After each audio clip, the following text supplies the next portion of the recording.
Fire সার্ভিসের যে অবস্থা, রাস্তা যে চিপা, এই চিপা দিয়া এই ফায়ার সার্ভিস কিন্তু ভালো কাজ করতে পারতেছে না।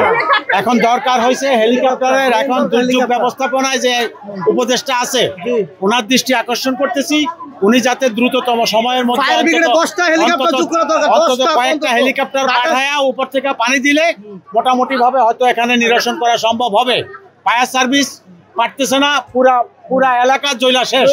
এখন আর নিবাই কি হবে? ফায়ার সার্ভিস এখন তার দরকার নেই, হলো কথা, নিবা সব তো শেষ একবারে। আমাদের ফায়ার সার্ভিসের যে সক্ষমতা, এই সক্ষমতা নিয়ে একাধিকবার প্রশ্ন ওঠে। এর আগে ওই পাশে একটা বস্তি আছে, সেখানেও আগুন লাগছে। এই একটা প্রশ্নই যে সরকার এত হাজার হাজার কোটি কোটি টাকার বাজেট বিভিন্ন জায়গায় দিচ্ছে, কিন্তু আমাদের ফায়ার সার্ভিসের সক্ষমতা নিয়ে এরকম প্রশ্ন। জানতে চাই, বলেন।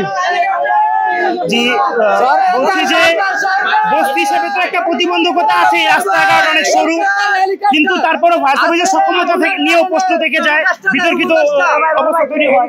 একটা ঘটনা হচ্ছে যে এখানকার ভাই যারা সরকার আছে ভাই, আমি সবার কাছে অনুরোধ করবো যে আমাদের উত্তরা, গুলশান, বনানী যেখানে যারা সহযোগিতা করতেছে ভাই, সকলে এগিয়ে আসতে। আর দুইটা ভাই যদি দুইটা পারে আমাদের হেলিকপ্টার দিয়ে করতে, কারণ এদিকে ভাই রাস্তাঘাট অনেক ছোট ভাই, মানুষজনের জন্য ভাই রাস্তাঘাট দিয়ে আসতে পারতেছে না ভাই। যারা সহযোগিতা করে যদি ভাই গুলশান, বনানী এখান থেকে যারা সরকারের মাধ্যমে আসছে ভাই, সকলে যদি সহযোগিতা করে আমাদের বস্তির ক্যান্টনমেন্টটা ভাই অনেক সুন্দর হয় ভাই। আগুন এখনো নিয়ন্ত্রণ করতে পারতেছে না ফায়ার সার্ভিস।